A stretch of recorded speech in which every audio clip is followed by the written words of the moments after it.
This is the Concealed Carry Podcast, Season 9, Episode 28. And welcome to the Concealed Carry Podcast, part of the concealedcarry.com network, brought to you by HK. Today is Wednesday, March 13th, as of the recording of this episode. And I am your host, Riley Bowman, and also co host and producer, Brian Doc McLaughlin. Thanks for having me on. Of course. I'm glad to have you on. He was under the weather there for like a week or so. I was pretty sick. Yeah. Had a couple guys actually in the shop here actually down for a couple days here and there. So really glad to have Brian back because we actually planned this episode a week or two ago now actually, and it didn't happen because he got sick. So anyway, really glad to have you back, man.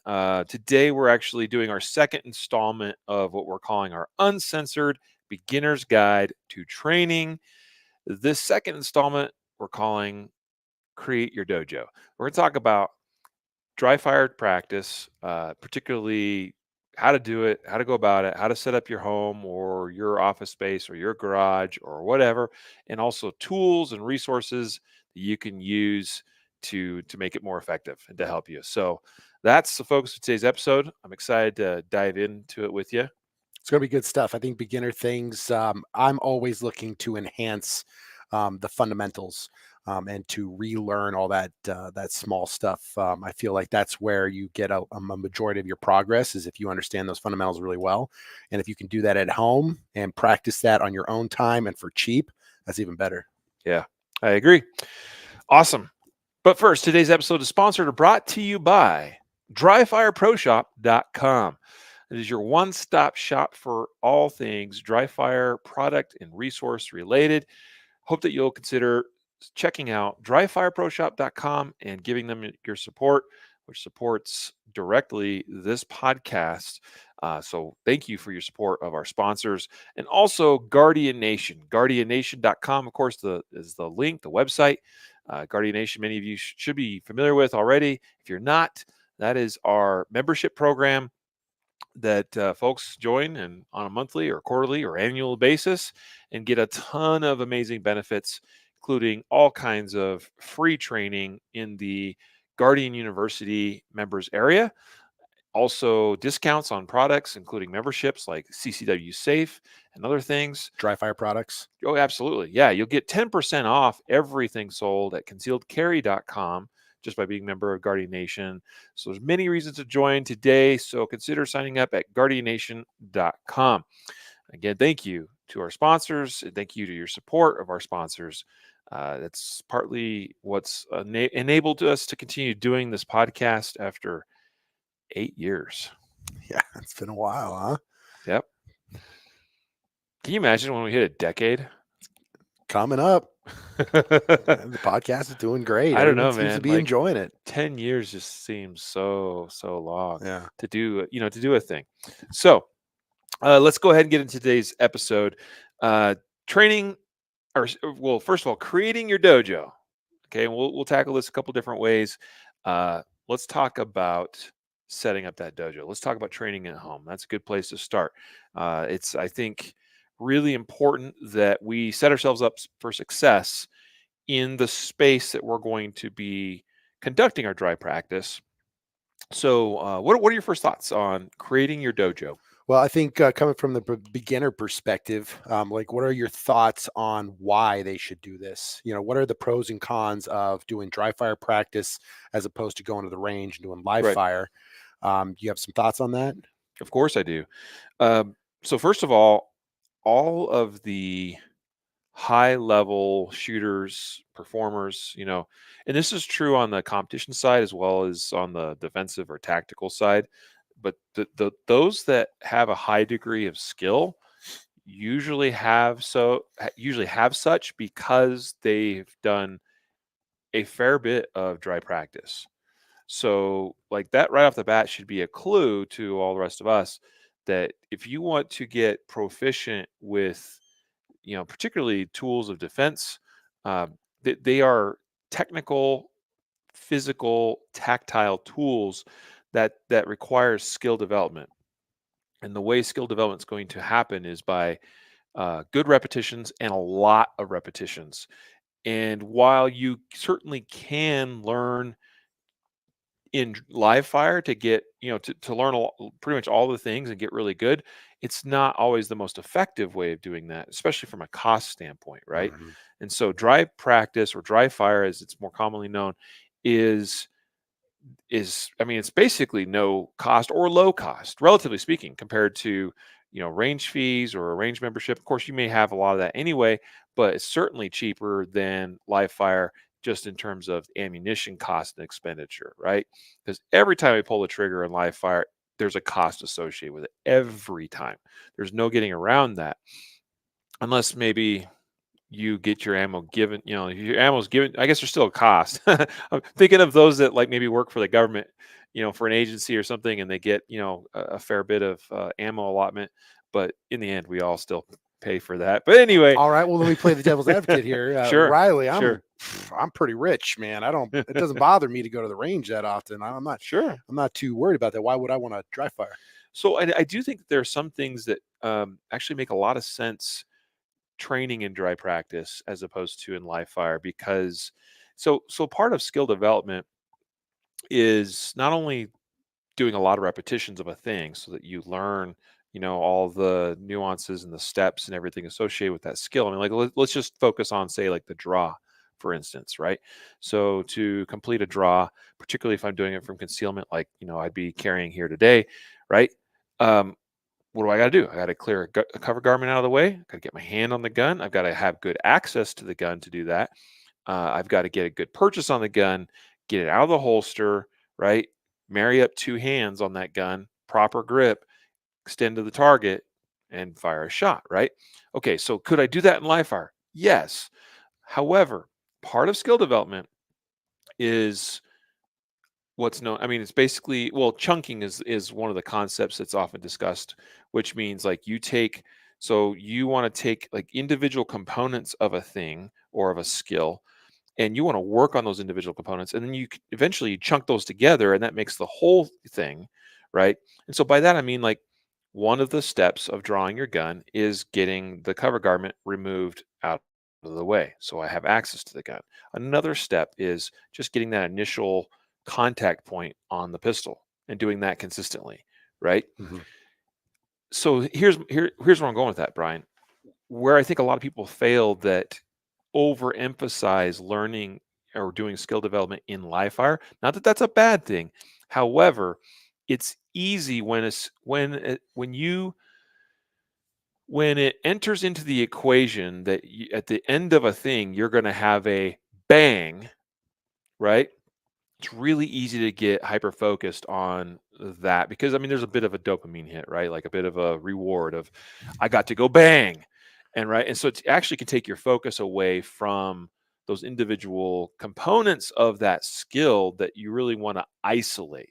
And that's what we're talking about here. This is a principle that Matt Little, my friend, is really acquainted with and has talked about actually on the podcast. I can't quote to you exactly what episode number that was, but if you go back in history and find, I think Matt's actually been on twice, but I think the most recent time he was on, we talked about skill development, and we talked about isolation drills, or excuse me, experimentation drills, which is one thing, but isolation drills, which is what I'm talking about right now, where we isolate very specific parts of a skill so that we can get max skill development from that isolation. Mhm. Okay. And then, yes, there's a place for combination drills, okay, where we put more things together to test if the thing we learned in isolation still holds up. Okay. But, so my point is that there's a time and place where you want to just isolate. For instance, part of my drill, or part of my draw skill development has entirely been focused around just doing this one act. There's actually Yeah. two actions there taking place, meaning garment clearing and getting gun or hand on gun, um, and just making sure that that happens correctly, and then reset, and to do it again, and then reset and do it again, and over and over and over. You can see every time, like, I I I don't miss getting this hand on that in the exact position it needs to be for consistency every time, because I've done that isolated skill over and over and over and over and over again. So again, sometimes we go to live fire, we're so focused on the bang, bang, bang aspect of that that it's easy to overlook that there's smaller chunks of isolated skills that really makes sense to just work in dry practice, even if I have all the money in the world or all the ammo budget that that I can manage. So what I hear you saying is that one, it's easy for you to focus on the mechanics of what you're doing and Sure. each step by step that you're doing. And then two, you're able to put all that together in a way that helps you to focus on the overall process without the end goal being the bang, Yeah, which tends to distract your training, at least to it a can. degree. Exactly. So then Yeah. use the dry fire practice to get better at all of these things, including the presentation. And then when you're at the range, you get to put all those things together and then add accuracy. Is that Yeah. Yeah. Yeah. I mean that's certainly one approach. But that is in a yes, you are on the right track as far as, and that's how I approach my personal training. Is there's a lot of things that I isolate and drill and drill and drill and drill and dry practice because I can focus on those things, like hyper focus on them and get those component skills very, very well dialed in. And of course, we want to take it to the range and put it to the test and see how it holds up well, that with last component of the live training is abuse. the accuracy Yeah, component. yeah, And that's where you pick that up on the right, range, right? So you get right. to put it all together and see how well you do.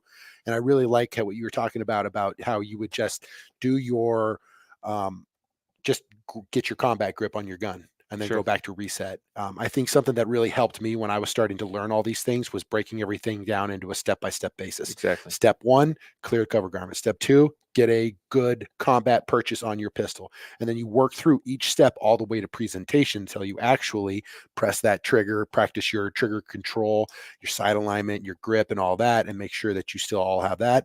And then you can put it back away and do it all over again from one step. Yeah, So, yeah, yeah. exactly. Yep, spot on, dude. So let's continue on the. And by the way, thanks to everybody that's tuning in live and watching. I really appreciate it, Mark. It's good to see you and have you commenting. Uh, Guys, of course, you're always able to catch the podcast live when we record them on YouTube, on Facebook as well, on the Concealed Carry Facebook page and the concealedcarry.com YouTube channel. Feel free to share, please.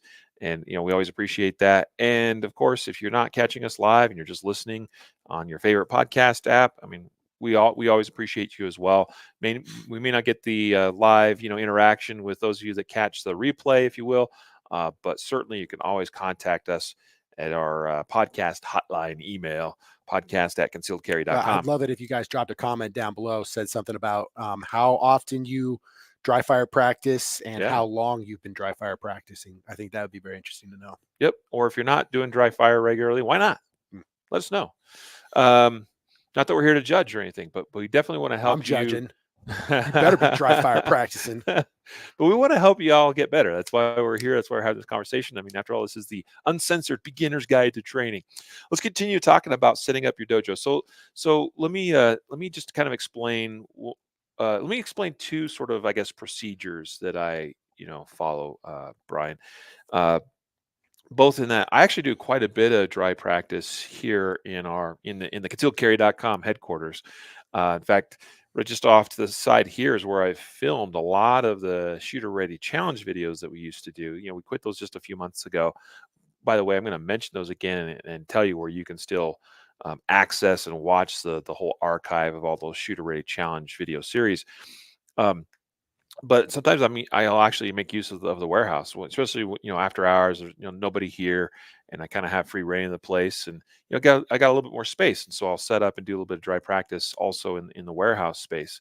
But I've done a ton right here in this room, just to the side where we record the podcast. Uh, but also we'll talk about home, and Let me start by talking about home. So one of the big things with dry practice is it's not uncommon for there to be mistakes that are made. Mm. Like a one story that comes to mind is actually a Facebook post I saw in a group a couple years ago, and the gentleman posted about having just shot his fridge. He put a bullet through his fridge. Okay. So he was doing dry fire and unfortunately was not safe enough, was not aware enough, was not following the proper procedures or protocols. And so he obviously thought he had an unloaded gun, but yeah, and fortunately nobody was hurt or injured, and that is incredibly fortunate because there are instances where that is not the case, where people do get hurt seriously or killed from unsafe gun handling and dry fire practices in the home. But he put a bullet right through his fridge, and so we don't want to see that, right? So, a couple of things we want to make sure we hit on here today. So, first of all, I think it's good. Now, I already mentioned that I sometimes do dry practice here. I sometimes do it in the warehouse, but I also sometimes do it at home, right? I think it's good to, whenever you do it, to have, if where possible, to do it in a consistent space, to where the space is kind of the same, like you sort of have this dedicated area of your home or your office or wherever it might be, that's where you do the dry fire things. Okay. And the reason for that is because then you can introduce a series of protocols, if you will, safety protocols, meaning that, for instance, like here's one suggestion, and it is a suggestion. I definitely think this is a good thing for you to do. And we've talked about this before. I remember Jacob and I talked about this once upon a time as well, talking about how one step or one approach is to, so you create essentially your dry fire dojo. So let's just say this space here in this room is our dry fire dojo, and right over there is a door and the threshold of the door, and I am not going to allow live ammo to cross the threshold of that door to come in here when I'm doing dry fire, right? So what could I do? I could actually walk over to our safe in the shop, uh, use that as I mean, it's a pretty legit safe. Use it, I can keep my gun inside the opening of the safe there, unload my gun, do whatever I got to do there, put the ammo away, and then or even lock it away. Also a good idea. Uh, lock away my loaded mag or any live ammo that came out of the gun. Lock that stuff away, and then I cross the threshold into basically a sterilized space where no live ammo comes into this space as we're going to do dry practice. So that's my approach at home, and I'm fortunate, like many Americans are, but not everybody is, in that I have a basement in my home. It's truly below grade, and it's all 360 degrees. At some point, I'm going to encounter a concrete wall. I actually don't have any bedrooms that anyone resides in. We have a guest room in one part of the basement, but down there, there's not generally people. Um, there's a big room, and there's a couple of rooms actually. One of them is my office, my home office. So, but that whole space can be sterilized, and go down there and not have any live ammo within reach or handy, or it's all locked away.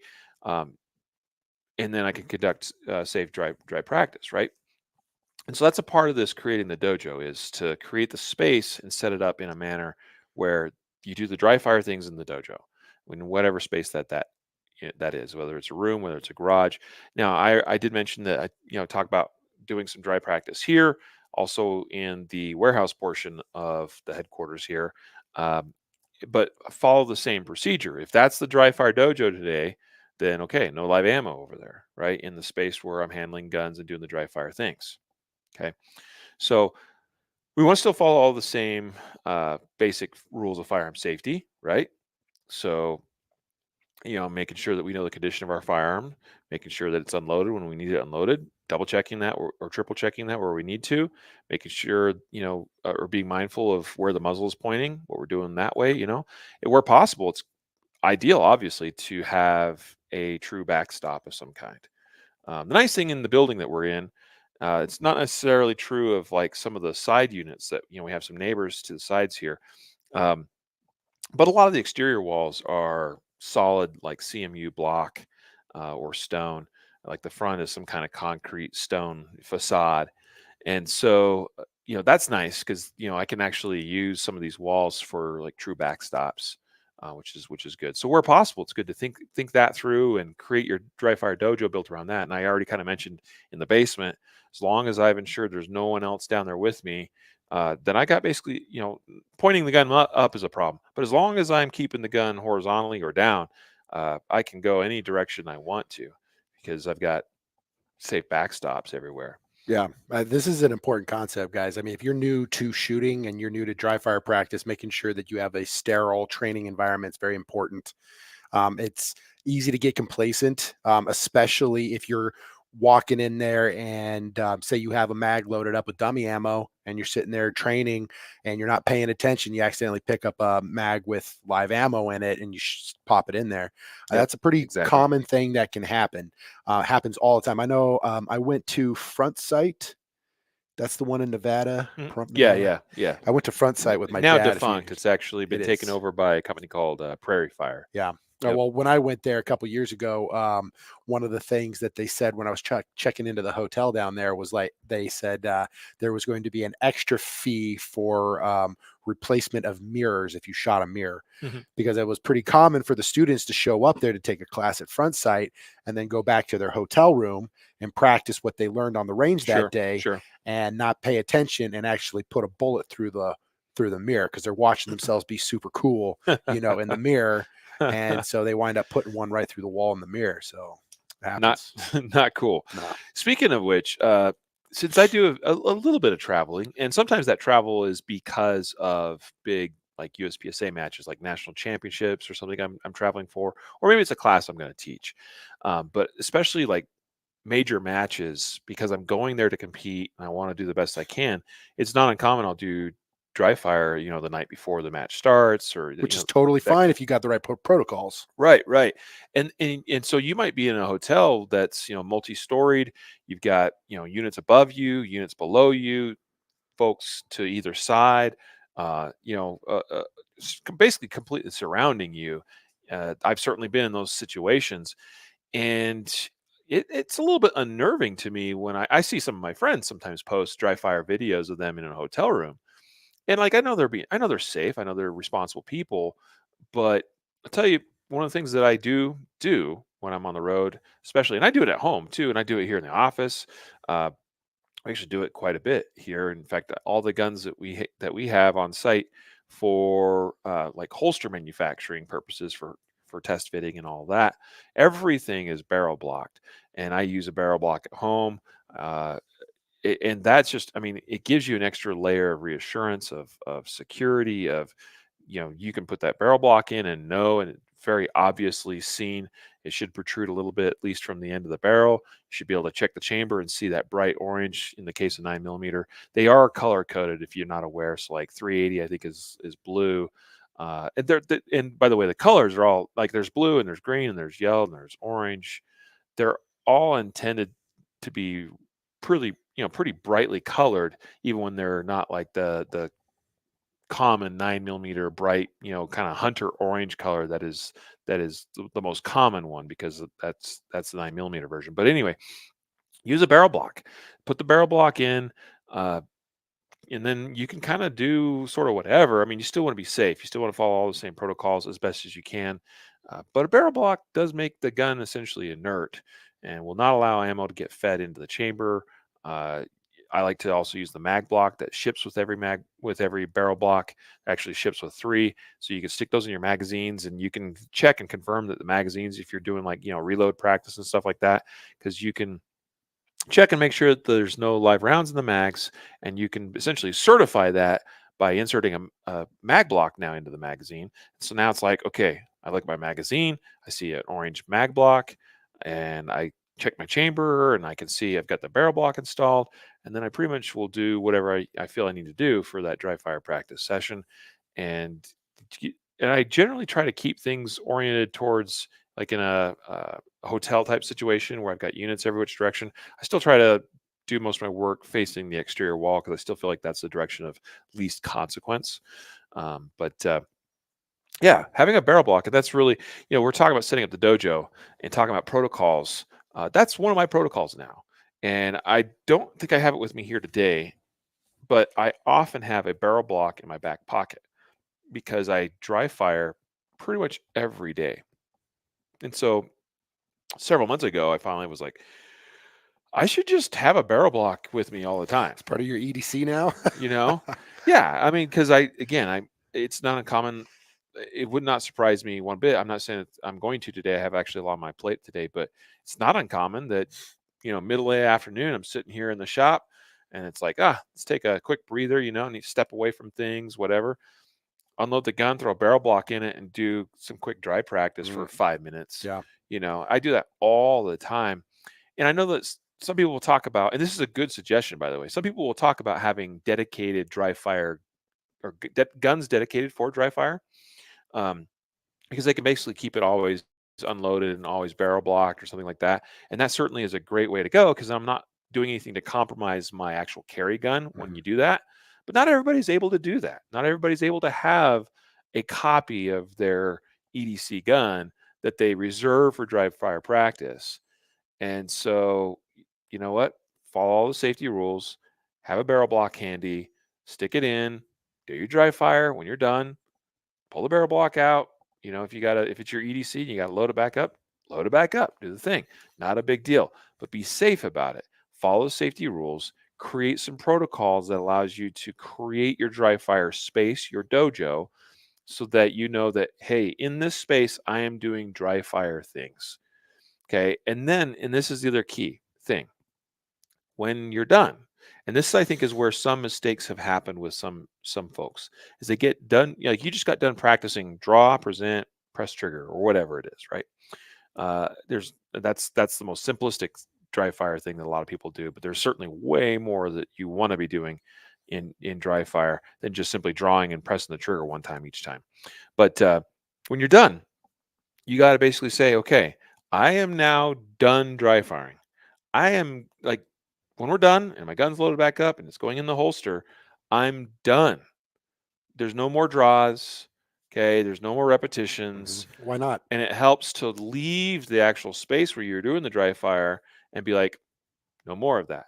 Okay. Why not? Well, so the why is because it's very easy to go, you know what? I'll just do one more rep. And it could also be that you got interrupted by something. Maybe a phone call came in, you stepped away for a minute. Those are also huge potential opportunities for failure in this sort of thing. And you just don't, like, for whatever reason in the moment, you forget where you're at, what you've been doing, what the condition of your gun is, and it's like, I'll do one more rep, draw, bang, instead of getting a click. um, it's happened. It's happened. And so we got to be intentional about, here's the space, here's the dojo. I'm stepping into that space. I'm doing the dry fire. When I'm done, I'm out, and I am not touching the gun anymore, Mm. because chances are it's loaded back up. Does that make sense? Yep, that makes sense. So that's probably some good protocols to follow. There's some some things I've learned from experience. Been fortunate that I haven't made any mistakes.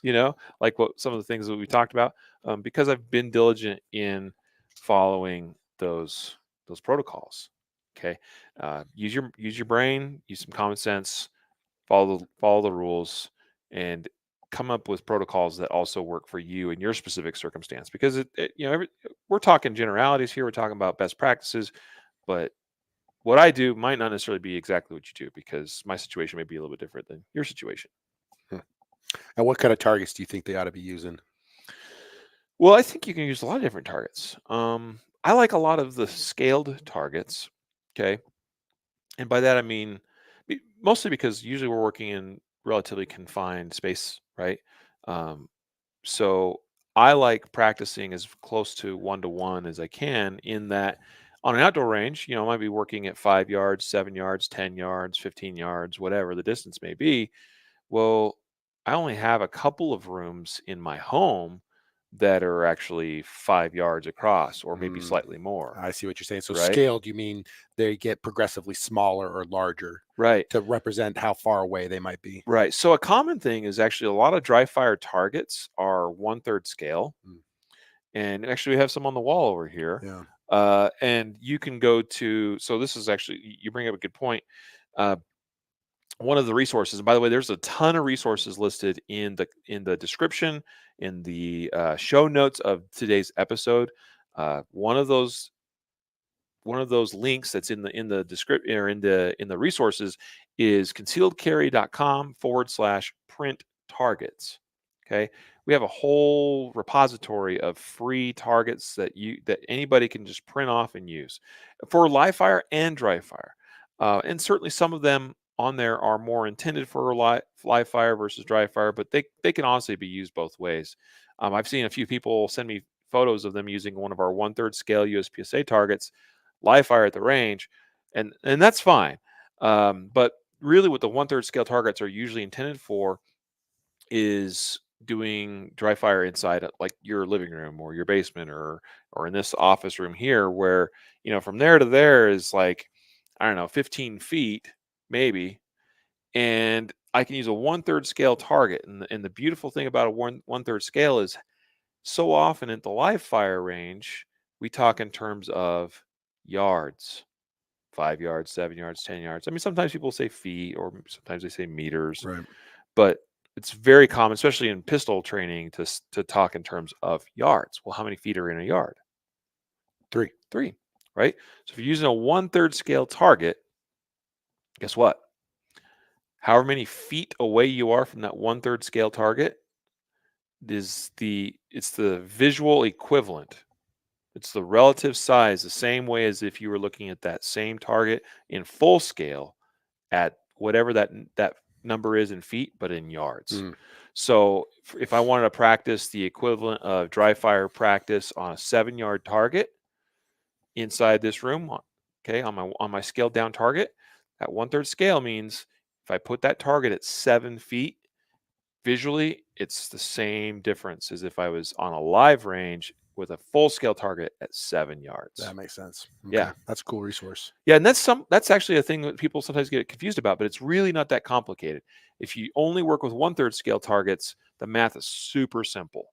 So I do that all the time where it's like I'm working on this drill thing and I want to do it at 10 yards. And so I'll set up my 1/3 scale target at 10 feet. Easy. I also have some targets that I'll use that are like 1/6 scale or 1/4 scale. Those you kind of need to run crunch some numbers or whatever. Or sometimes I'll throw up things and not necessarily care what actual or representational distance they're at. It's just I'll put it up kind of whatever distance I feel like I need to be working on. Um, but 1/3 scale works great. And so many of the targets on that resource I just listed, concealedcarry.com/print targets, are 1/3 scale USPSA, IPSC, and IDPA targets, which I think are pretty good to use. Not that you have to use those, but they are humanoid in shape. They're pretty representational, I think, of the type of target areas that we want to be training for. Arguably, those hit zones could be smaller and tighter. Um, but there's also some other targets on that free targets page that you can use a variety of different ways, including making things more challenging or more difficult for you if that's your jam, which is never a bad thing. I think anytime we we should be making our training challenging, right? Because if it's not challenging, we're not going to grow. And it's not going to be fun. Yeah. There's like a sweet spot. It needs to be just challenging enough to push you, but not so challenging that it overwhelms you. Yeah. Hey, good comment here from Scott on Facebook. He says, good tips. Also, don't dry fire when you're tired. I would say, yeah, similar to uh, not handling firearms when you're under the influence of drugs or alcohol, including prescription ones, uh, but also when you're tired. Like, be super careful about handling firearms because you're much more apt to make poor decisions and to make mistakes when you're not 100% mentally, right? And so that's a really great. I'm glad you commented that, Scott. I really appreciate that. Yeah, and I'm really glad to see your name pop up and know that you're tuning in today. So the dojo, you asked about targets. There's a whole bunch of really great ones you can use for free right off our website. You can use whatever. I'll sometimes, and this is a simple thing. If I'm traveling and I'm not able to really like take a whole bunch with me, I'll just take like a small little stack of sticky notes. Post-it notes. Yep. Yeah, yeah, and a lot of times just using the post-it note itself is good enough for me for my purposes. But you can also draw on them too, which that has benefits, as well. So I can kind of make whatever and granted, they're only what 3 by 3 inches or whatever. Yeah. But when you're in, say, like a hotel room or something, like chances are I'm not standing much more than 5 or 7 feet away from them anyway. So I can also draw some scaled down targets and to make things a little bit more challenging if I need to. So just be creative and look for ways to use things. And how long do you think that they should try to be dry firing? Oh, sure. So I'm a big believer that honestly, if you can do anything you can do consistently for like 10 minutes a day is going to make huge progress for you. Okay, so you're not talking about like getting in there and they're slaving away for 2, 3 hours, Oh, no, no. right? Certainly not even 2, 3 hours. I would say like a long dry fire session. Certainly a long one would be like an hour. And I've done hour-long dry fire sessions for sure. Uh, those are a grind. Half an hour still is a pretty good session, but most people don't have that kind of time. Mhm. Most people don't even need that per se. Like when I've really pushed with the serious long, dry fire sessions was I was really trying to prepare for something very specific, a big match, for instance, right?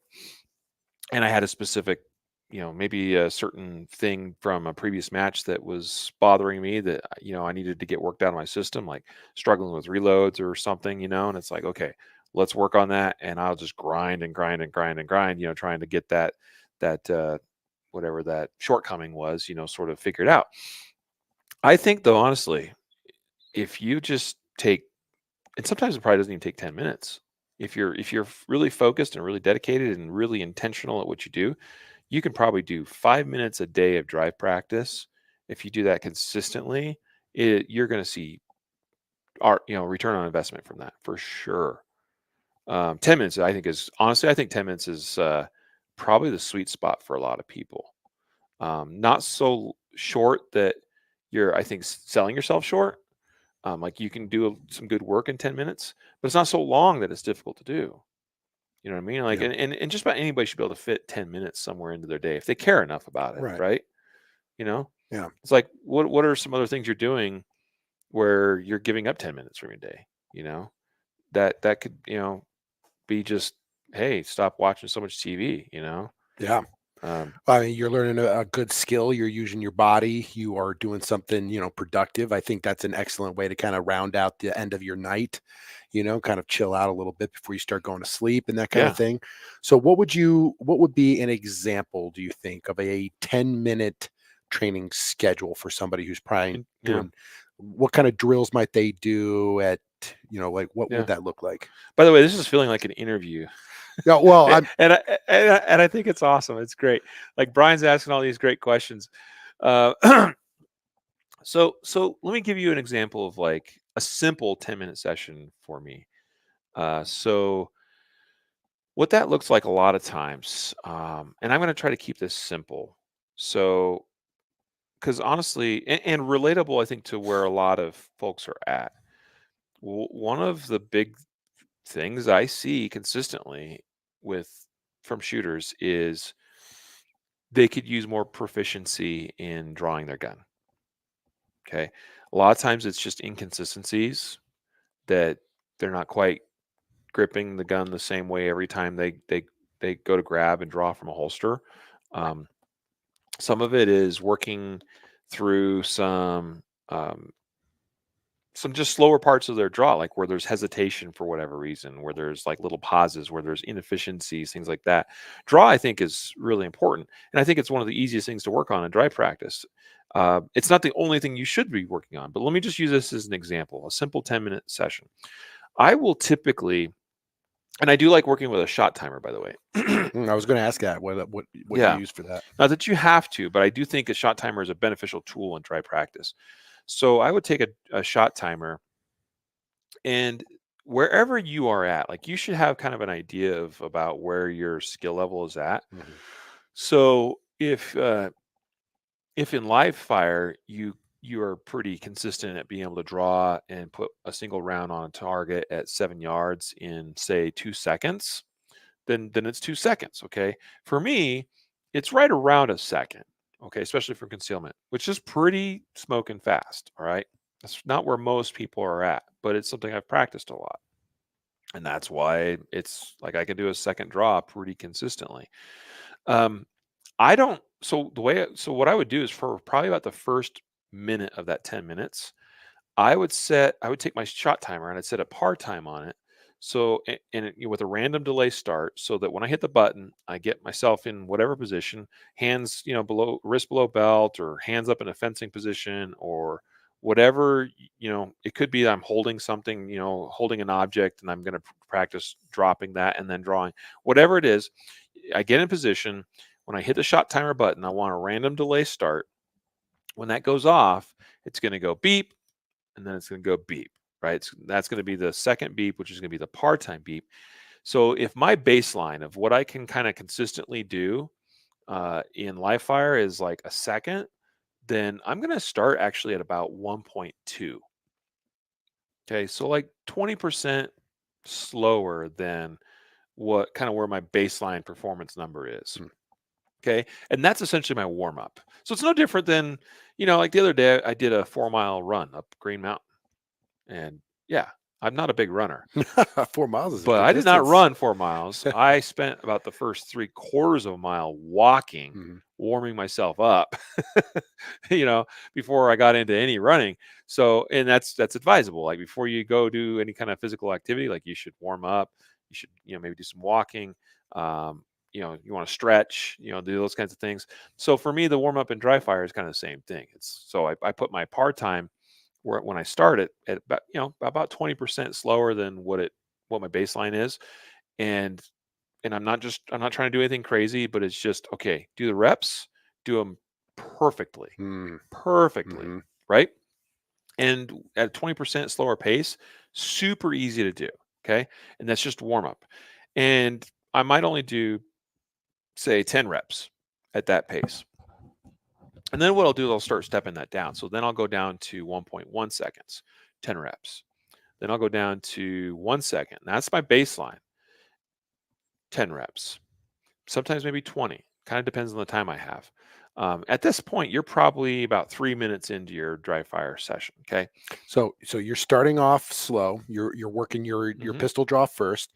You're starting off slow, and then you're slowly ratcheting up the speed Correct. to your fastest time. So you're not just Right. starting off trying to go as Right. fast as possible right out the gate. Correct. Now, 1 second's not my fastest, but that's sort of my baseline. And so I should be able to do that pretty consistently already. So that's why it kind of depends on how I feel. So a lot of times it might just be like 10 reps at my baseline, and I'll be like, yeah, I'm feeling pretty good. Let's go to the next level kind of thing. If there's days where I'm a little bit off, I might do a few more reps at my baseline. So that's a little bit by feel. So then I'm going to set the part time to zero point 0.9 seconds. Now you're starting to feel a little bit of pressure, right? Because that I can in dry fire I can get zero point 0.9 pretty good still, but starting to feel a little bit of pressure. And at zero point 0.9 I might do 10 reps, but I might do 20 reps, just depending on again on how I feel. If I'm really nailing zero point 0.9 that day, like I'm really just dialed in, okay, cool. I'll do 10 reps. Now let's push it further. So now the par time goes down to 0.8. Okay. And so, all right, we're down at point 0.8. Now I have to actually be really like on point to hit a point 0.8 from Mm. concealment, especially. And so I'll do that. I'm probably doing like 20 reps. Okay. And then if I want to keep pushing it, I'll go 0.7. And I often do this. And I'll try to get, and it's really important when you're doing this, especially for draws or anything that's part-time based. You are essentially your own judge, and you have to be honest with yourself. It's really easy to be like here and then start to hear the beep of the par time and be like, oh yeah, I got that, I got that, Mhm. yeah, I got. No, like you should be actually conservative in your judgment of, did I actually beat that par time or not? You're only cheating yourself. Yeah, exactly. Exactly. So be honest with yourself and just be really hyper aware of everything that's going on, both with what you're doing, because that's important. That's part of the learning process. And also, where am I at? If I'm using a part-time shot timer in this manner, like I'm describing to you, like it doesn't do me any good if I'm not being honest with myself. And so basically the idea is then to just step your way down until you kind of hit a point where, like for me, I like to get to where I fail about 60, 70% of the time. at whatever that par time is. Okay. And because that tells me, okay, now we're kind of hitting some limits, right? Mhm.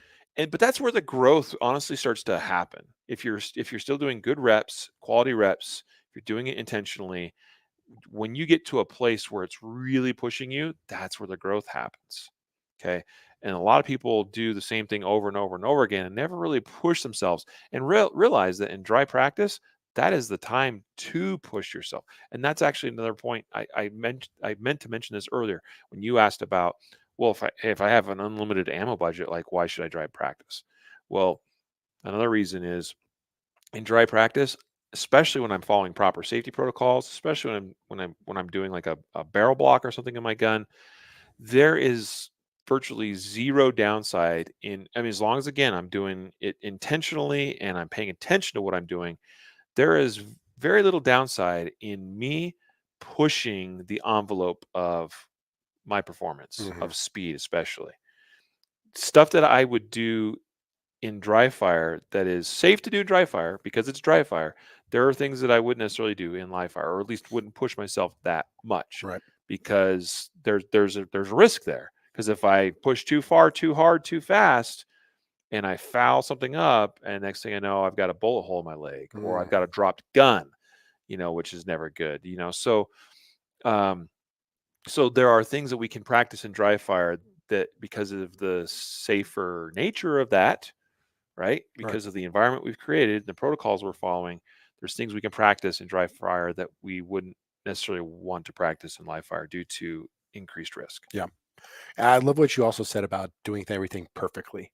I know something that I would do when I was first starting my dry fire journey was I would go too fast because I want to be fast, right? If I'm going to train, Hmm. I better be fast. That's not how it works. And then two, I would notice that I would flub my draw, but then I would just work through it anyway.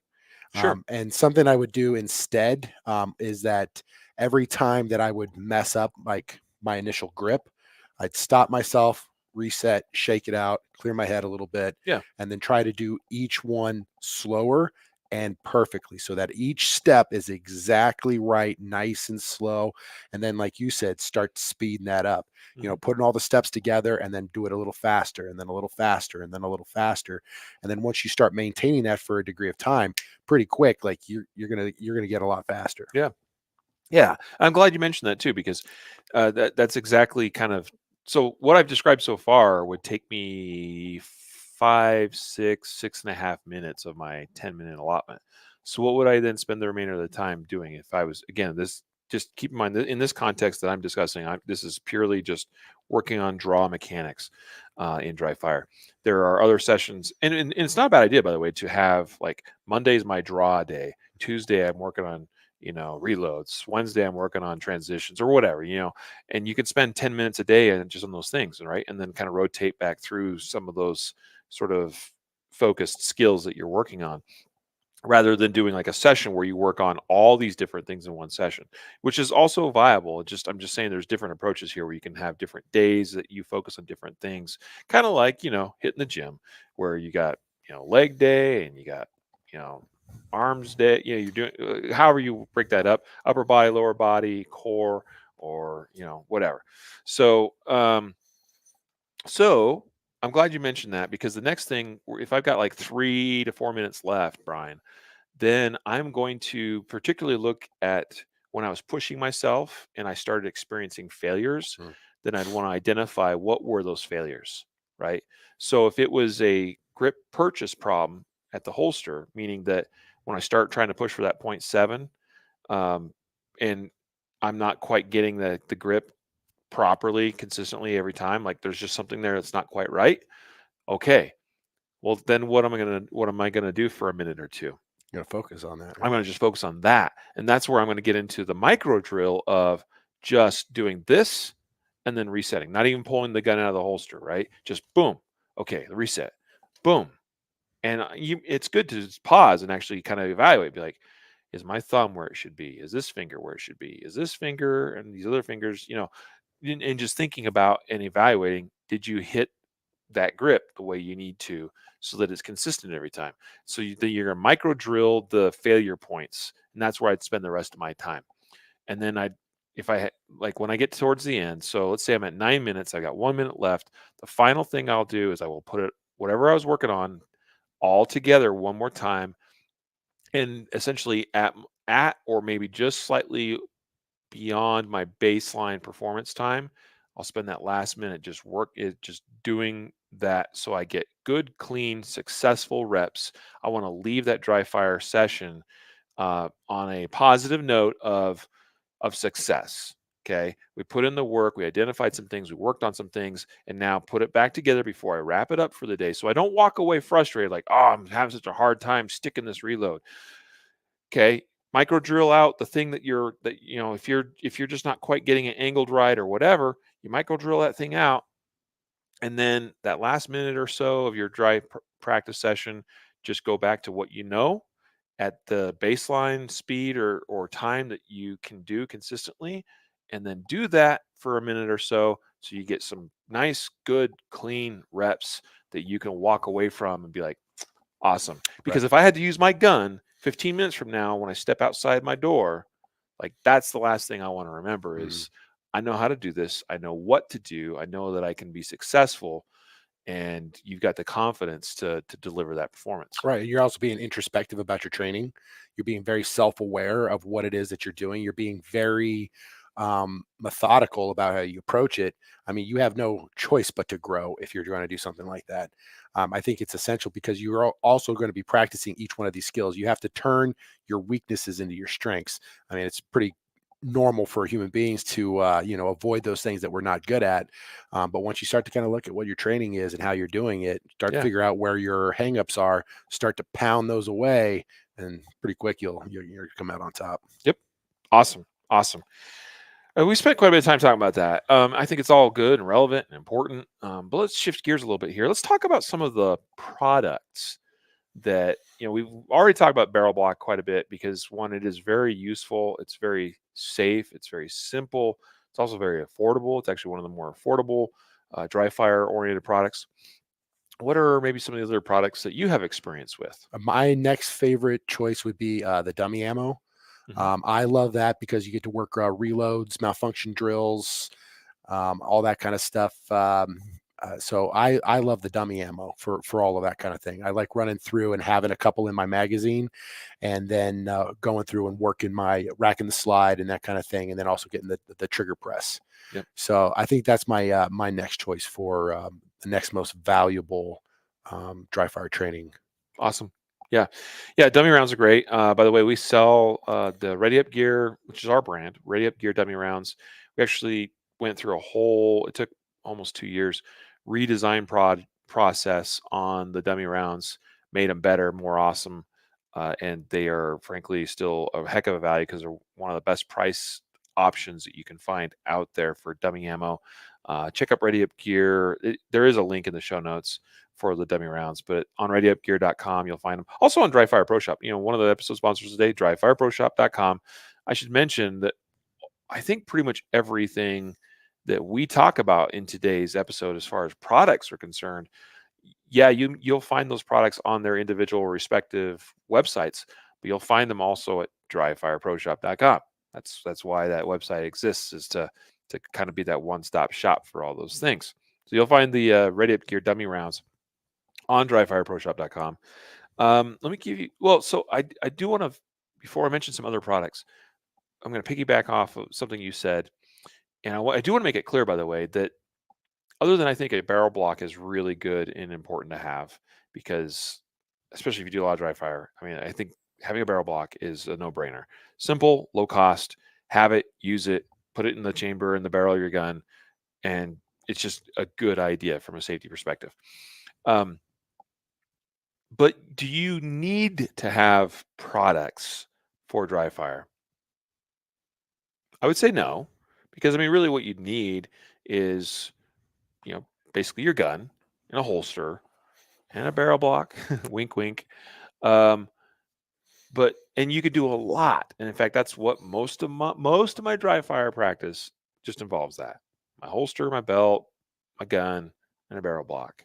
And you can get a lot of good work done in dry practice with that. However, I do see a place for a lot of the products, and I've used everything we're going to talk about today. I've used, and so uh, I think that they have a place, and I think that we should use them when appropriate and with a specific purpose in mind, right? So I'll give you a couple examples, like the SIRT pistols. SIRT pistols, great. I love Sir. Yeah. Yeah, great product, been around now for over a decade. Mike Hughes and Britt and their whole team over there, fantastic people. If you guys don't know what this is, these are they look like an M&P or a Glock, and they are red, and they fire a little laser out of the front. So we sell those Yep. on the website as well. But those are awesome because they have all the same controls, except the slide doesn't rack. Mhm. But all the other same controls and triggers, so you can work on your trigger control and your Mhm. all of your different Yeah. mechanics. And CERT stands for Shot Indicating Resetting Trigger. That's where the name came from, meaning that shot indicating, meaning there's a laser that's projected from it when it's quote unquote fired, and resetting trigger, meaning that you don't have to now rack the slide every time between shots because the little laser cartridges, which by the way we sell, it's called the Laser Dot Trainer. It's also one of the recommended or resource products that you'll find a link for in the show notes today. Um, with those types of products, unless your gun is a double action gun, you would put the product in the chamber, the laser, cartridge, if you will, and every time you press the trigger, you're going to have to rack that slide to then be able to press the trigger again and fire that laser off, right? Mhm. Again, unless it's a double action gun, which certainly there are some of those, but in today's world, more and more guns are striker fired. So you're racking the slide between reps, right? So uh, anyway, just know that that's one of the huge benefits of assert is you can work through a bunch of things and do repeated shots really quickly because you don't have to work the slide in between, right? So And you could use your holster and your style of gun, kind of, if you have yeah, I mean, those. if you run a Glock, you want the Model 110, which is their Glock version. If you shoot a P320, you want the Model 20. If you shoot a MMP, what is that? It's like the 118. I don't remember all the model numbers, but they have an MMP style one, right? So yeah, 100%. So they're not going to have CERT pistols for that are perfect analogs for every gun out there, but you can usually find something at least is somewhat close to what you typically use or carry or shoot. Uh, like if your typical gun, they don't make one for. Uh, but it has more like a rounded grip profile, then you're gonna probably want to look at either the 320 or the M&P styled SIRT pistol. Yeah. If it's got more of a square grip profile, you want to probably look at the Glock one. And you can look at some of those features and kind of make the best decision that gets you somewhat close to what you typically train with. Cool Fire Trainer. This one's actually really exciting. Can Oh yeah, I ask one please, thing? I ask absolutely, your opinion on these certs. So one of the sure. things I like about the certs is I kind of treat it like a little bit like a toy, Hmm. and I'll like sit on my couch, and I'll be Hmm. watching a movie, and I'll just be working reloads, Hmm. or work on my presentation, and that kind of thing. Do you feel like that would be a bad training scar to be Hmm. working that like that? I Because I think I really think enjoy it because it kind of helps me sure. just do repetitions and practice Hmm. like my presentation and picking up my sights Hmm. and that kind of stuff. But I'm also not doing it in a very methodical or Hmm. very, purposeful way. Well, I would say this that one of the nice things about the SIRT pistol is that and I don't necessarily like to refer to such things as toys, but due to the nature of the product, it is something that is certainly safe to do that sort of thing with, and so I'll let you make that decision as to whether that's good for you or not. Um, I do think that what you're doing is probably not necessarily bad per se, but I do think that you would get greater benefit if what you're doing is more focused and deliberate. So don't make that my only dry fire practice. Have some methodical, actual set aside time for my dry fire practice. But Yeah, if I I think did that so. in addition, it wouldn't be that big a deal, you Yeah, think? and of course, as we've already mentioned, in all things, be safe. Yeah. Right? Yeah. Good question. Cool Fire Trainer.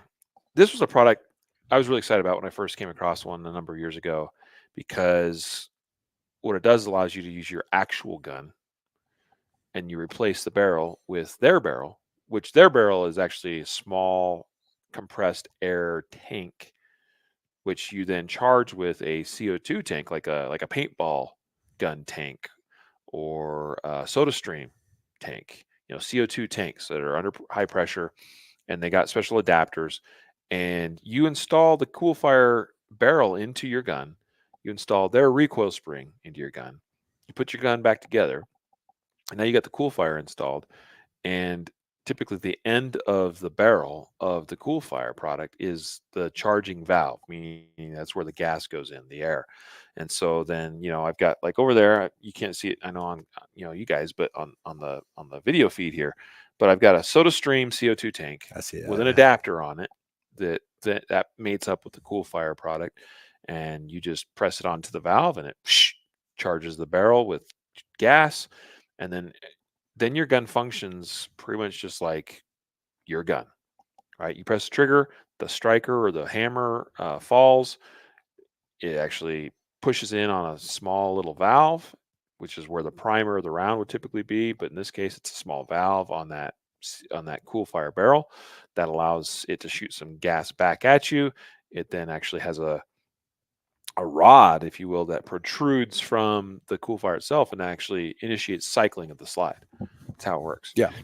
Super genius, super smart. And they have them for more and more models of guns all the time now. Like compared to what they used to have, 5 years ago, they have not everything, but chances are you'll find a cool fire trainer for your gun, as long as you're not carrying or using something, something kind of obscure. Yeah.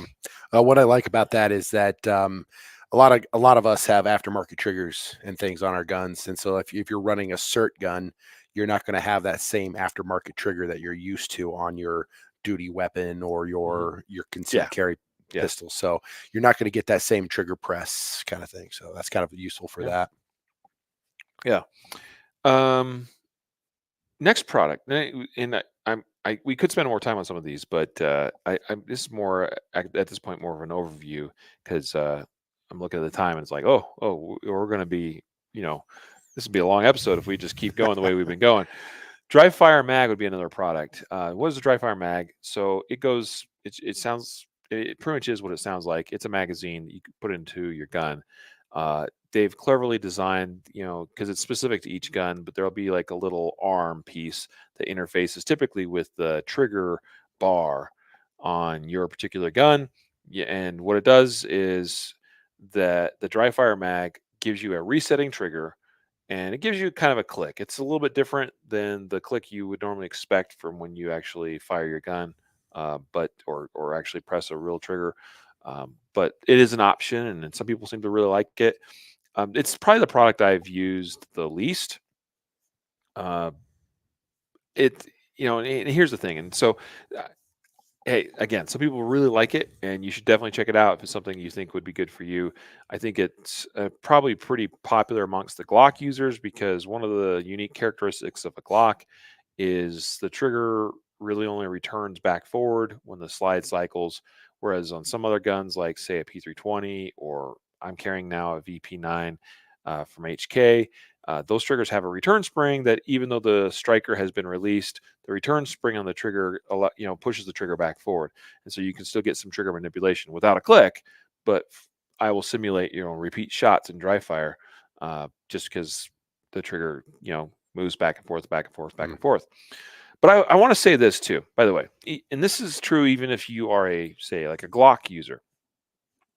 Um, you don't always have to press the trigger in dry fire to do effective dry fire. Mm. You don't always have to get a click in dry fire to be doing effective dry fire. Okay. And one of the things you'll see high level dry fire shooter types do is they will fire that first shot. And then after that first shot, they'll just keep working their finger as though the trigger was working.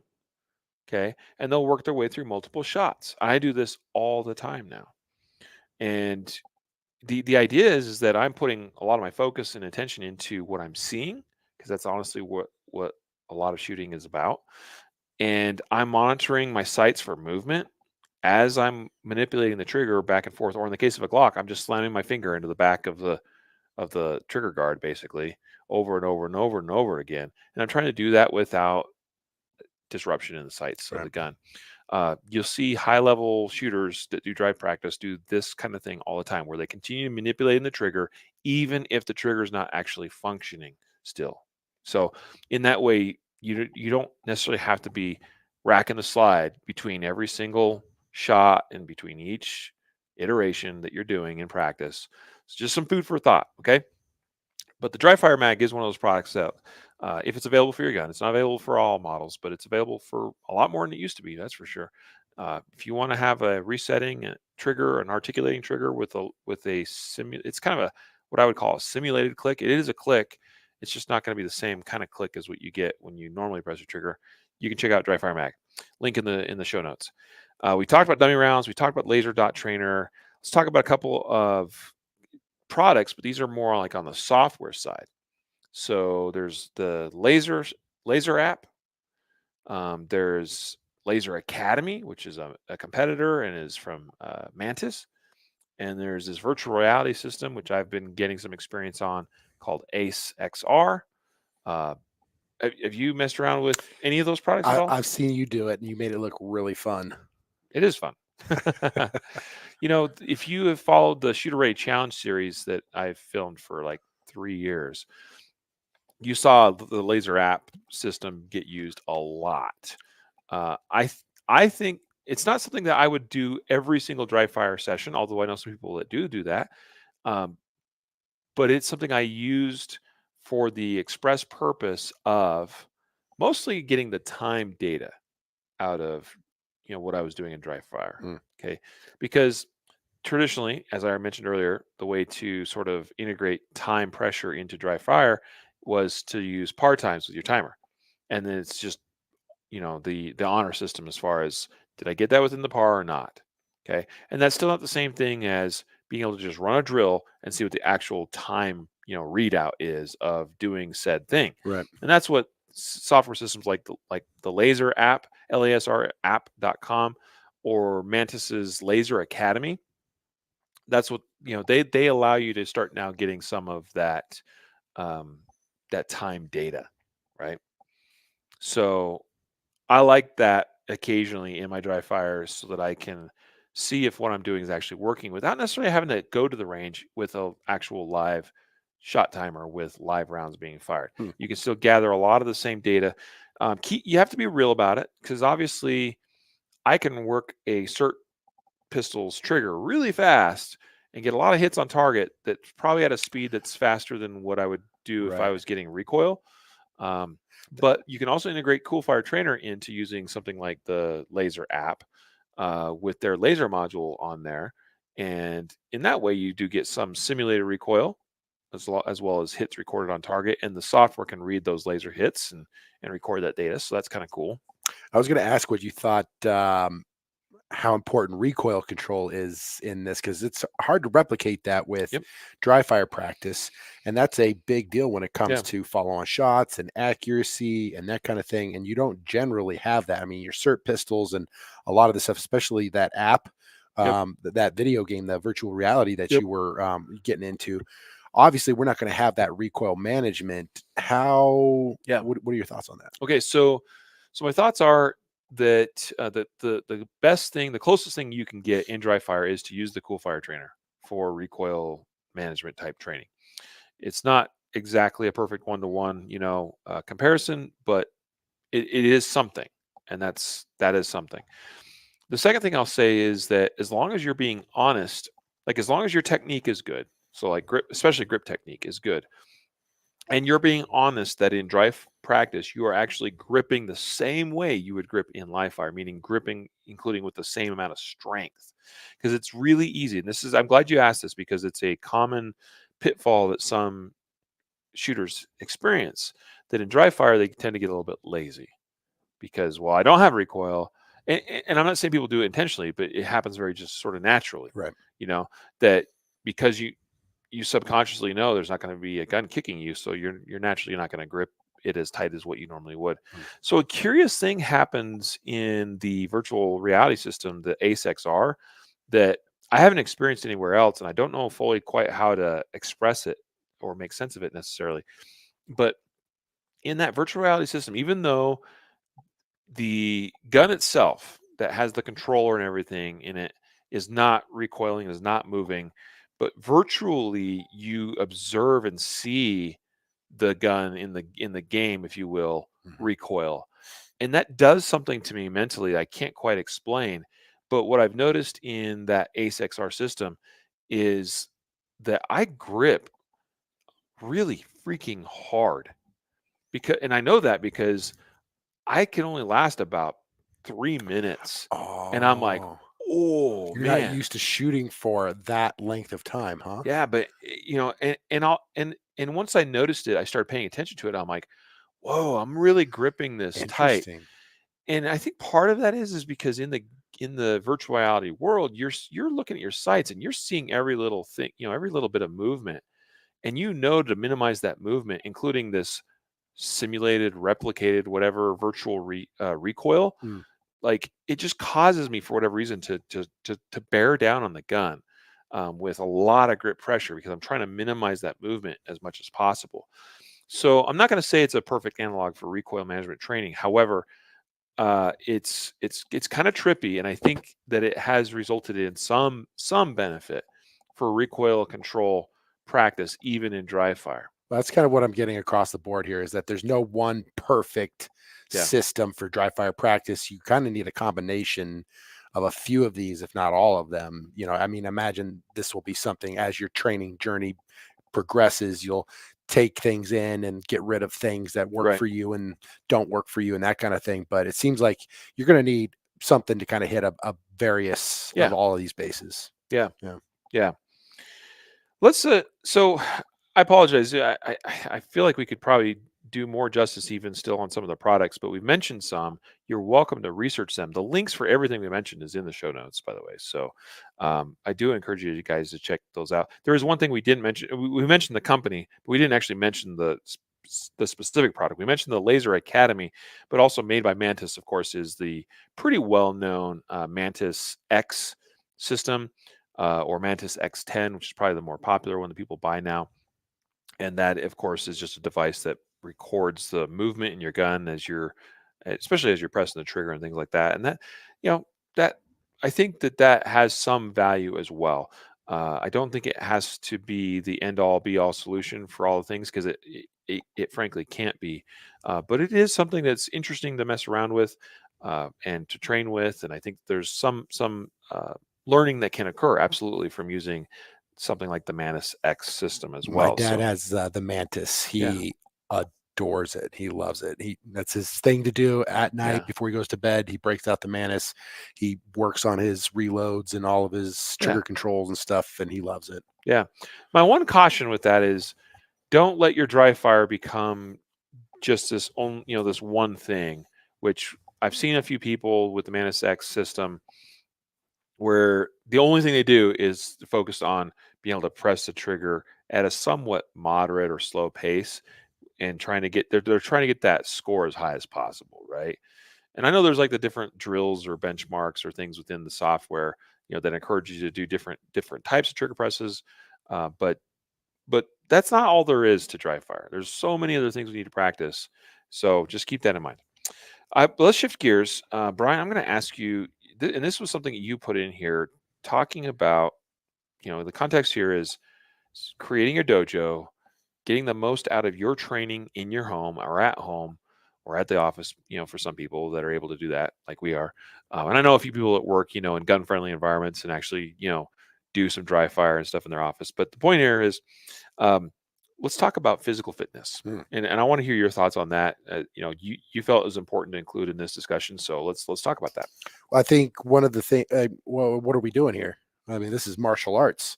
We're training for combat, for warfare. And, we can practice pulling our gun all day, every day. But if we can't get to the fight, or by the time we get to the fight, we're so tired we can't fight, we're no good to anybody. We're just a casualty at that point. So, I want to encourage everybody who's out there who's listening to this, good on you for learning these skills, but don't forget to take care of your body because that's ultimately what's going to save you. You have to have the ability to take care of yourself physically. And on top of that, if you get injured, you're more likely to recover from those wounds. Yeah. So having a frequent, a workout program where you are mobile, functional movement. You don't have to be going to the gym and trying to look like Arnold Schwarzenegger. Even if you're just doing, just a couple of push-ups, whatever you can do at that time, Yep. just to kind of give yourself a little bit of a challenge. I know something that happens to me pretty often is I'll start a workout program and I'll just go way too hard on it, and I'll last maybe a week or two. And then after a while, it just sucks so bad that, I'll just stop. And I found a Yeah. lot more success in something that is much more manageable. It's still challenging, but it's not so difficult. I'm just killing myself Yeah. all the time. And just having a baseline for functionality is something that is going to benefit you in all categories of your life and not just fighting. Yeah. So, if you're thinking about, like you want to get into this and you really enjoy guns and training and that kind of thing, we need to think about what we're doing and why and how we can do it more efficiently. Even if you're just doing something for competition, your life is not on the line or you're not worried about your survival. Even for competition, your economy of movement and your efficiency is going to Yeah. skyrocket. And then if you take a trip and a tumble, you're not going to eat a face full of concrete. You'll be able to catch yourself and prevent yourself from serious injuries. So, in my opinion, I think physical fitness is one of the most important things that we can do. Probably the most important thing you can do for any sort of combat operations that we're preparing ourselves for. And so, like anytime that I think about, gun training, I'm thinking about martial arts. It's a very similar things that go into training.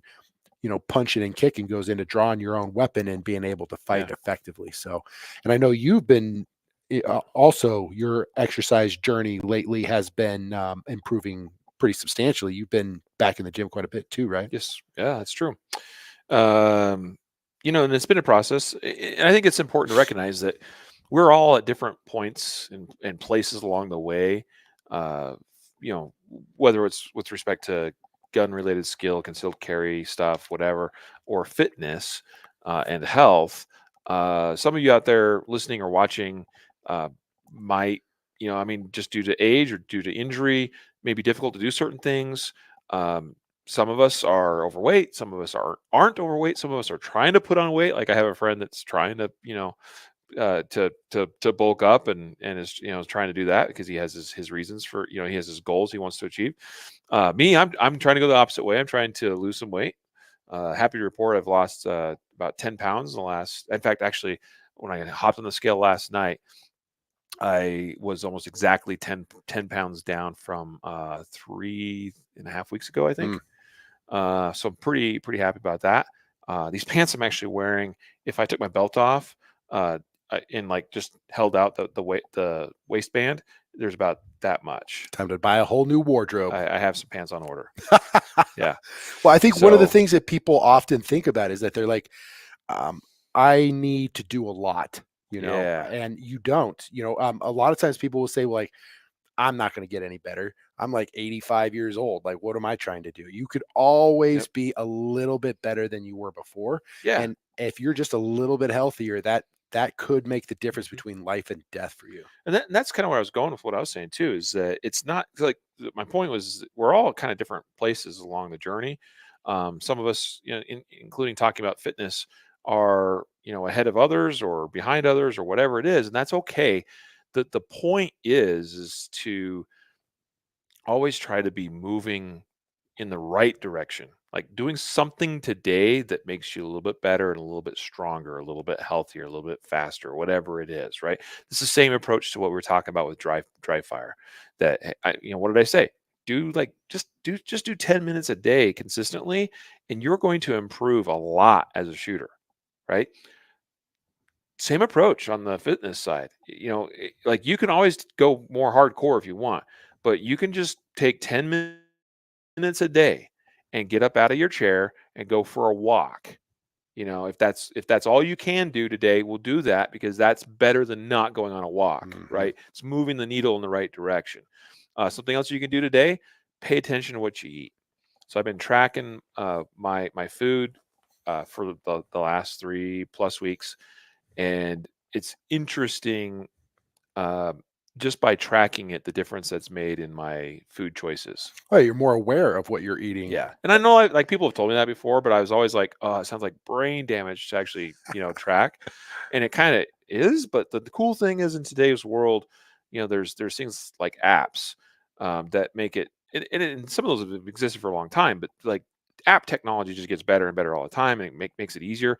Like I'm using MyFitnessPal, and I know that it's been around for a few years, um, but and I'm paying the subscription for it because, and you know why? I was like, you know what?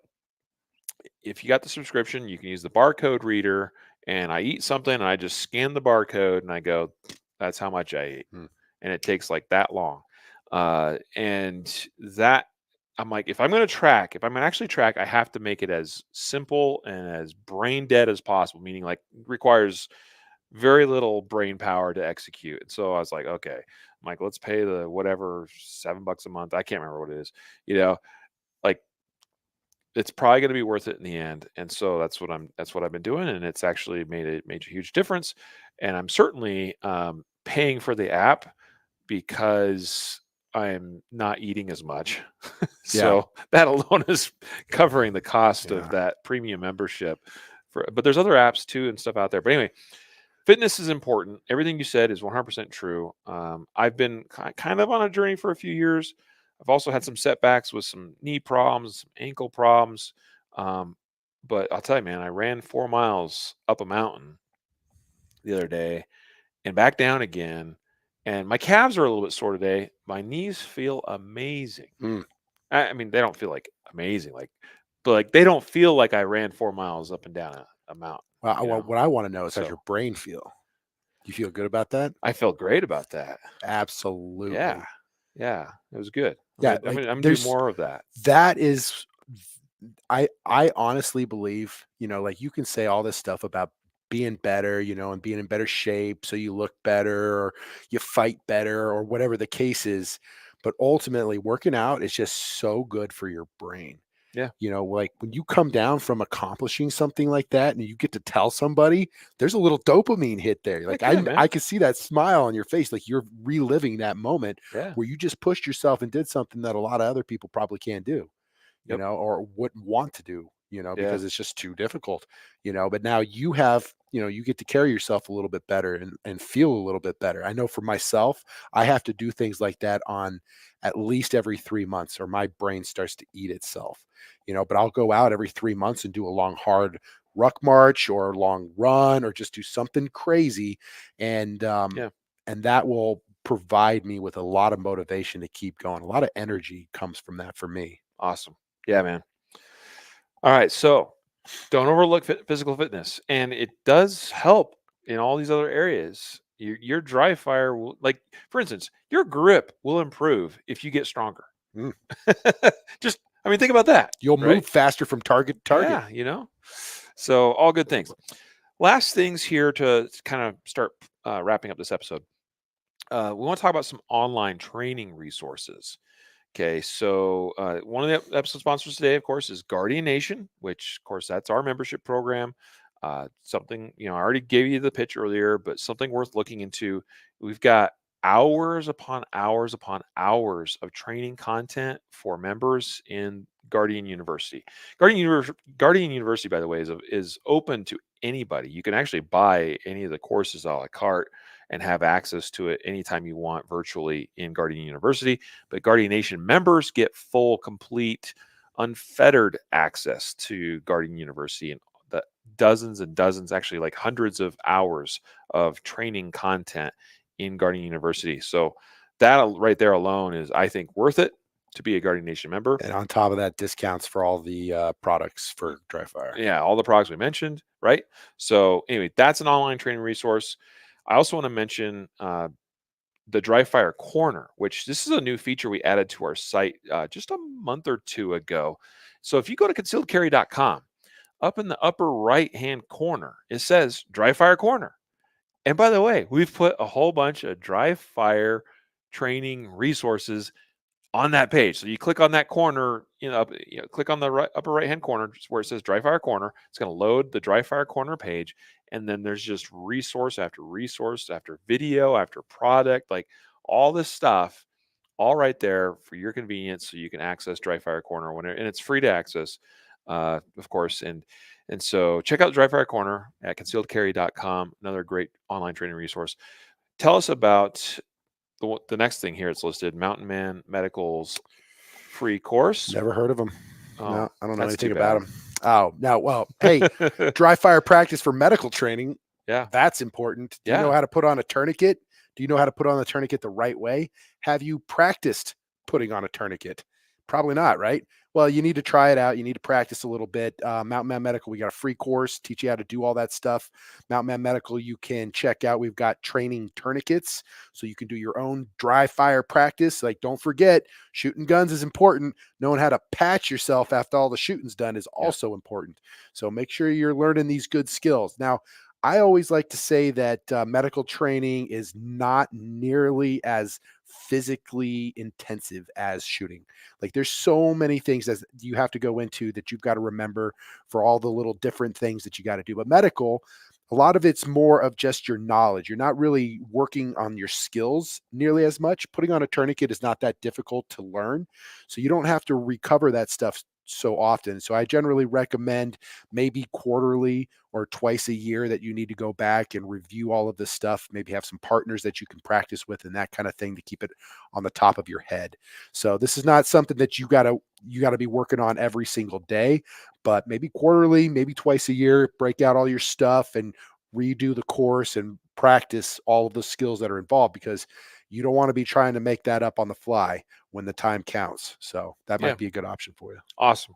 Yeah, guys, go to mountainmanmedical.com, and you can just click. There's a button or a tab that says training, Mm. and that'll take you to it. But also, you can click the link that's in the show notes of today's episode too. Last thing that I have here listed is called Dry Fire King. And Dry Fire King, I think we're actually a sponsor of. It's a YouTube channel. And so what Dry Fire King is it's kind of competition focused as far as like the targets and things and how it presents them. But I think just about anybody could benefit from using Dry Fire King. And so what Dry Fire King is a bunch of basically dry fire videos with different target setups, and it also includes on a number of the videos moving targets. And that's actually one of the harder things to be able to access and train, and especially in dry practice, because a lot of times you're more in a static environment.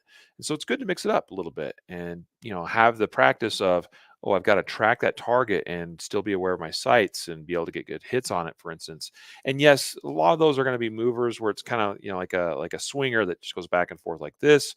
And that might not necessarily replicate perfect, true, like human, movement, let's say. However, the practice or the principle of a moving target and being able to follow that and see a sight picture and get good hits on, that's the same. Okay, that doesn't really change. Check out Dry Fire King. It's also just a way to mix up dry practice. Like, there's lots of times I do stuff more in a static environment, but then there's times it's like, no, let's launch. Like, I'll pull up. Most of us have the ability to pull up, say, like YouTube or something on our TVs. Most TVs nowadays are smart TVs, of course. And so, if you got that, pull up Dry Fire King on YouTube, and I'll just launch one of their videos, and that'll be my dry fire session for the day. A lot of the videos are, 5, 6, 8, 10 minutes long. And so, or I might do, a couple of those videos, and I'll just launch that. And that's my dry practice. And it gives you like par times and things. So it's like, hey, on this next thing, you're going to shoot all the targets or whatever, or you're going to do all the targets and reload and then shoot them again. Or it gives you kind of a scenario, if you will, and you just go through that, and I'll just make that my dry practice for the day. I'll probably do that honestly like about once a week. Could do it more, but honestly, with what I do already in dry practice, I'm pretty happy with. And just having that opportunity to mix it up once a week, I think is pretty cool and kind of fun, and just kind of keeps things fresh. Yeah, you keep it interesting, you're more likely to do it, right? Yeah. I think that's one of the hard parts about this is that you got to do it on your own. So you got Yep. to be self-disciplined. One of the good things about going to the range is it's more social. Yep. You got your friends there, you got people there, so it's a little easier to go there and get that done. So yeah. Yeah. I'll just mention one more thing. And I don't often like self promote things for myself, even on the podcast, but I'll go ahead and throw this out there. Uh, there's also opportunities, to your point. A lot of this stuff has to be done alone. However, it doesn't have to all be done alone. And there are ways to get some coaching virtually, which is definitely encouraged. There are a number of instructors, including friends of mine, that do virtual coaching. I'll just mention some names. Tim Herron would be one. Chris Bean at Tactical Advantage. Tyler Tharp of Synergy Training Group. And myself also. And there's probably, I know there's others, but like those are some friends of mine and guys I trust that do virtual coaching. Uh, and like to give you an idea what that might look like sometimes is you set up like a Zoom or a FaceTime call or that kind of thing, Mhm. and you set up your phone and to where the instructor can watch what you're doing, and then you work through some dry fire drills, and then they can just provide you some instantaneous feedback In your virtually own in house. your own home. That's amazing. So if you got somebody who's like really uncomfortable around guns and wants to get Mhm. comfortable with them before actually going to the range, that could be an option Yep. for them. Yep. Hmm. So you can check out Tim Herron, Chris Bean, Tyler Tharp, and others. If you'd like to do any virtual coaching or anything like that with me, you can go to RileyBowman.com, and I have a link right there that says coaching, and that's where you'll find details on setting up a virtual training or coaching session with me. Happy to do that with you. I also think it's very affordable. I mean, it's not free, but I think it's pretty affordable, and I think it's good value. I've done some virtual coaching for myself with other instructors, really really good value there to be had. Hmm. So I think that wow, we covered a lot. It's been about 90 minutes or so. What? Uh, Really? Holy crap. so thank you everybody for tuning in. I hope that this second installment of the Uncensored Beginner's Guide to Training, Create Your Dojo, was helpful for you. Uh, give you some ideas on both training, approaches and setups, and how to do things safely, products, online resources, all of that. I hope you got something out of this episode here today. Brian, final thoughts or words or anything you want to leave with the listeners? Well, be ready for whatever the mountain throws at you, and Doc loves you. Awesome. Awesome. Likewise, guys, appreciate your support. And again, our sponsors today, besides our title sponsor, which is HK, we got dryfireproshop.com, which pretty much, I don't know if I can't, I don't think quite everything we talked about today is on Dry Fire Pro Shop. Like, I don't think, for instance, you can buy Mantis Laser Academy, but pretty much all the other products that we talked about today, I think you can find in dryfireproshop.com. And again, you'll also find the links in the show notes. Also, guardiannation.com. And so, with that, until next time, a reminder to train right, train often, and train safe so you can fight hard, fight fast, and fight true. Take care.